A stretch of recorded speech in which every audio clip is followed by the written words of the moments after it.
Tiniyak ng PhilHealth na mag-aalok sila ng mga benefit package para sa mga pasyenteng may dengue.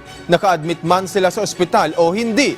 Ayon kay PhilHealth Senior Vice President for Health Finance Policy Sector, Israel Francis Pargas, meron silang 3 benefit package para sa may dengue. Una riyan ay ang primary care benefit o konsulta kung saan maaari nang magpa-check up o magpa-laboratory ng libre ang mga nakalista bilang konsulta provider. Para naman sa mga kinakailangang dalhin sa emergency room dahil sa mataas na lagnat pero hindi na kailangan pang ma-admit, babayaran pa rin ito ng PhilHealth sa ilalim ng Outpatient Emergency Care Benefit Package. Samantala, ang mga may dengue na mild o dengue fever na naka-admit sa mga ospital ay makatatanggap ng 19,500 pesos mula sa dating 10,000 pesos, habang 47,000 pesos na ang matatanggap ng may dengue severe case mula sa dating 16,000 pesos.